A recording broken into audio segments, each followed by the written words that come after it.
Dear students, we'll be taking up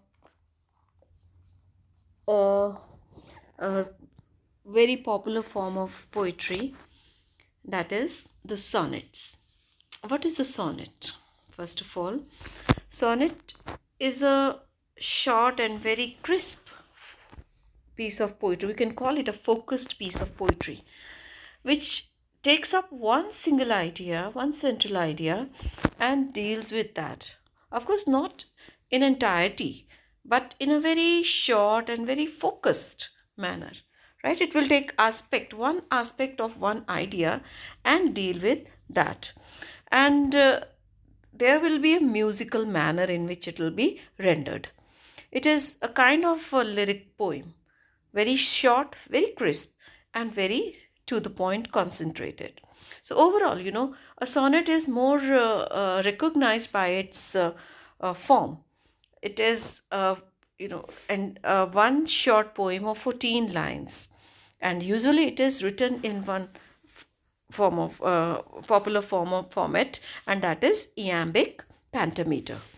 What is iambic pentameter? Iambic pentameter is a 5 pairs of stressed and unstressed syllables, right? This overall structure, of predetermined syllables, 5 syllables, and this gives a kind of rhyme, and that makes sonnets flow off your tongue. You can render sonnets in a very fluid manner, in a very comfortable manner. It's in a similar way that a song does. So there are actually 2 types of sonnets. The first type is called the Italian or the classical sonnet. The second type is called English or Shakespearean sonnet. Italian sonnet is actually consisting of 8 lines octave rhyming and a 6-line sestet rhyming. So octave, what is octave? Octave is 2 stanzas of 4 lines each with the rhyming scheme of A, B, B, A and A, B, B, A. That is their rhyming scheme. Then next 6 lines, they will be in 2 stanzas of 3 lines each, rhyming in any of the various patterns like CDE or CDE or CDC or DCD, right? That pattern can vary. So it is also popular as Petrarchan sonnet.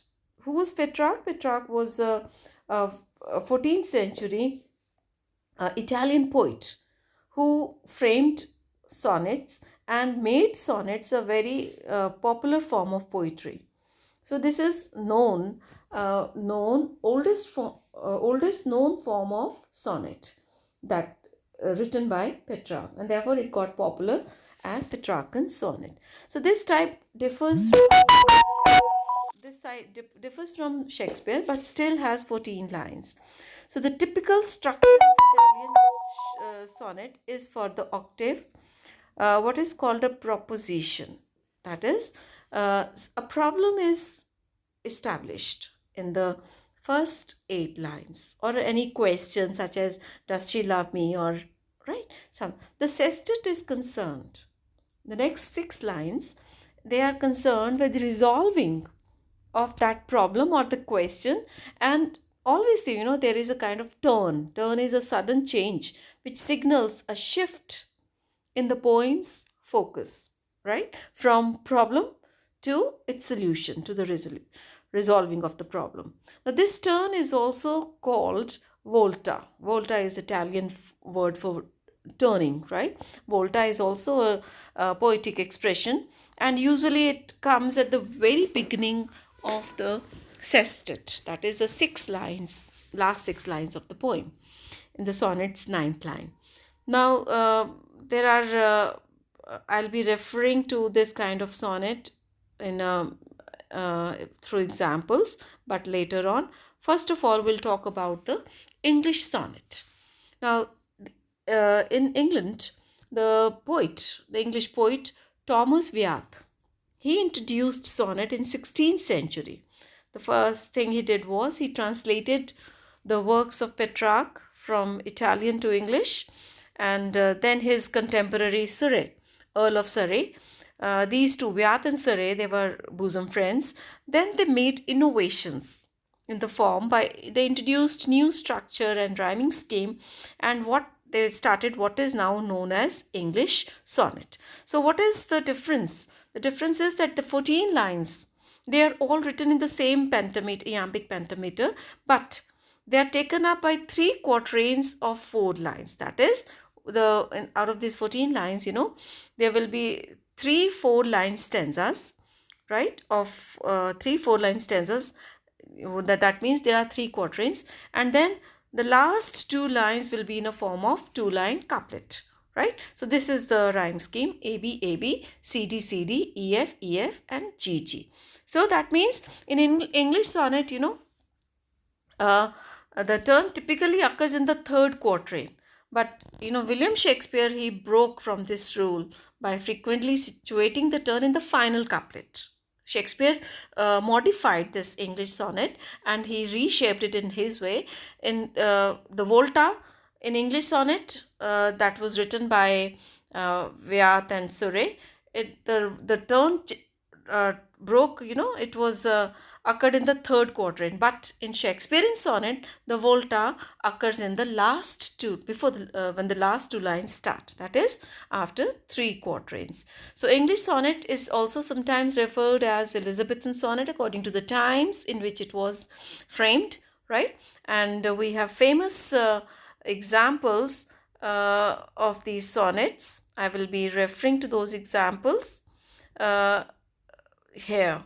My mistress's eyes are nothing like the sun. You have already read this poem. So that is a famous example of William Shakespeare's sonnet. I will not go into the poem. I'm just referring to it so that you can develop it. You can see that there are sun, red, done, head, right? The first 4 lines, A, B, A, B. Then white cheeks delight. I'm talking about the last word. White cheeks delight reeks. C, D, C, D. Then I know sound, no sound, go ground.